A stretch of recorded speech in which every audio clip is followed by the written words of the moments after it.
The 1951 Belgian Grand Prix was the third race of the 1951 Formula 1 season and took place at the Circuit de Spa-Francorchamps. The entry list for the Belgian Grand Prix was much smaller than the previous race, since the Castleton Trophy Liber support race for the Isle of Man TT had claimed the interest of most of the British teams. However, despite there being just 13 starters, representing 3 car manufacturers, the race attracted a record crowd. Ferrari had shown good pace in Switzerland, however they had not closed the gap to Alfa Romeo as much as they'd hoped. The Italian team hoped to find more performance, with Ascari returning to perfect physical condition after the injuries he had suffered at a Formula 2 event in Genoa, which had hampered his performance at the Bremgarten event. As expected, the battle for pole position was fought between the Alfa Romeos and the Ferraris.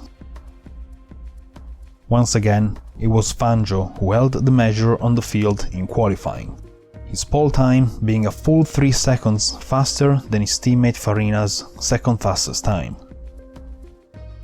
Despite the big single lap time difference, Ferrari had continued to close the gap to Alfa Romeo. Villoresi had set the third fastest time, only a second off Farina's best time. Ascari was in fourth, a further second down on Villoresi, and ahead of the third Ferrari of Taruffi.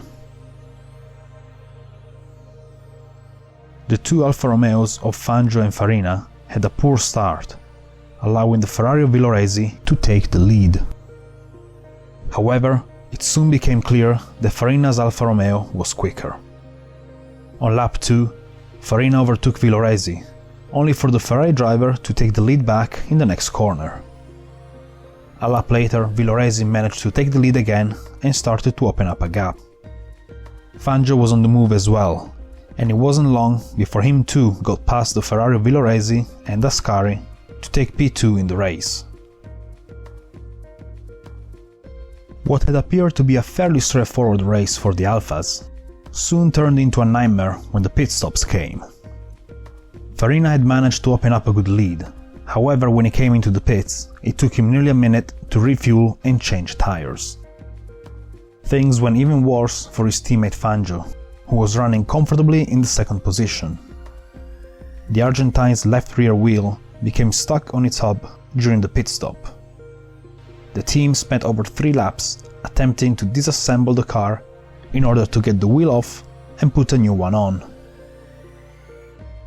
With Fangio out of the race for victory, Farina went on to dominate the race.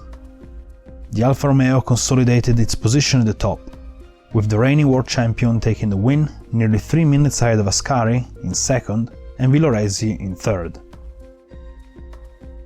Despite a double podium finish, the Ferrari team left Belgium frustrated, having been outperformed by the dominant Alfa Romeos. Rounding out the final points places were Rosier and Cabantu for Talbot-Lago in 4th and 5th.